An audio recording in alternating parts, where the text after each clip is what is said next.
So one of the next questions I had was, are there any under the radar players that you see that could go in the top five?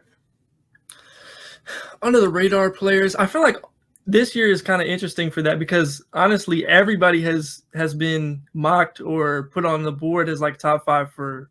If you look in the right places, you could get somebody who still has Cody Williams top five, or Mm-hmm. as soon as last week we had somebody put Dalton Connect top five, which I don't think is happening. But like everybody has kind of been in the mix in a way.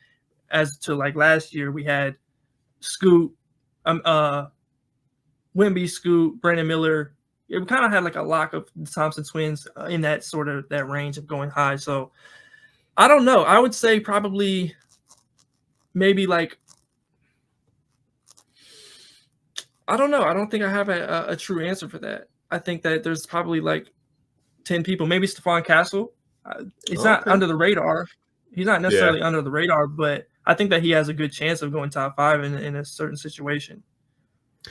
Yeah. I mean, he had a really good tournament. I think a lot of people, were watching March Madness and they got to see what he was doing at winning a national championship and just being a defensive menace out there. Like it's insane.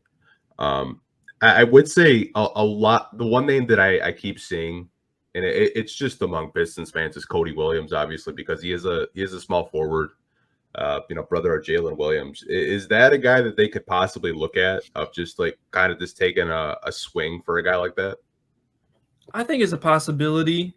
Again, we've reached kind of a certain point during that second half of the season where I have just a few more questions in him than, I like the idea of him maybe a little bit more than what might actually be there because of some of his issues with physicality, low volume 3-point shooter, knocked down, 40%, but still low volume there. The footwork and an ability to get into pull-ups and, do other things that aren't just shoot spot up threes and straight line drives to the rim. And he has some upside as a slasher. That's probably one of his best attributes as a player, but just being able to do it in different ways is something that he still has to work on. So I don't know. I think if you buy the shot and you're a fan of it, I think he's somebody that could make sense there as like a toolsy wing who can do a little bit of everything and fit in with this group.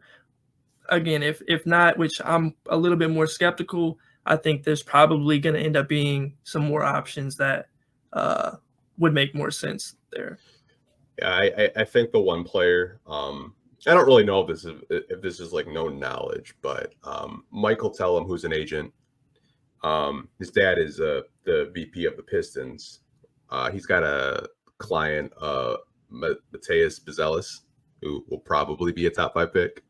And I don't know if you've like really followed the Pistons too deeply, but I mean, like we've actually like promised prospects to draft. Like we promised to draft Davidas Servitas in the second round over like guys like JJ Hardy, and Servitas is like still in. I think he's in the G League with the Pacers, with their G League affiliate. But like that could be a guy they maybe look at 5. Is he a prospect? Do you think that could fit on this team? Yeah, I like. You said Buzelis, right? Yeah.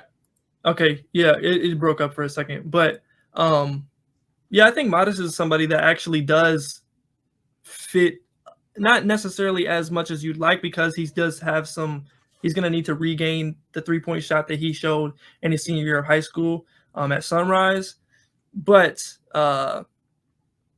he does have a lot of qualities that I like for this team. I think he's somebody that could eventually play the 4 and play the 3 in the NBA. He does a lot of connective things in terms of being able to dribble, pass, and eventually shoot as a big wing. And I think that he could, and also on the defensive end, he has some upside as a help side rim protector that I think would be really useful, especially if you have like a guy like Jalen Duren back there as more of your anchor big, or whoever else it ends up being that guy. I think that he could provide value in that way. So I think he's somebody that I personally would consider fairly high on my Pistons board. Obviously, the shot is going to have a big say in how well he translates to the NBA game, because he is more of a connective guy than like this creator wing that he was billed as coming into the year. But yeah, he'd be fairly high on my list of guys for the Pistons. Yeah, I wouldn't be surprised if we did draft him, just like given obviously he's represented by Michael Tellum, and Pistons VP is Arn Tellum. We even have his son. He's a pro director of scouting, Eric. So I mean, like there's a lot of Tellums that do work for the Pistons in their front office. It's something that I think a lot of Pistons fans, maybe they know, maybe they don't. I'm not entirely sure if they do or not, but that's something that like kind of keep an eye on, especially like when you get into the agent ties, especially with drafts, you never really know. But I liked him from afar. I mean, even like looking at stuff from a few years ago when he was in high school, I thought he was a really good player.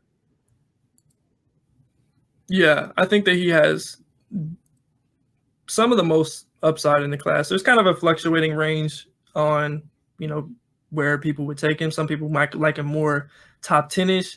I think he's more of a top 5, 6-ish guy in the class. Yeah, I mean, I think the potential and the ceiling is just through the roof with him. Like if he can just develop and put everything together, I think he's just a really good player.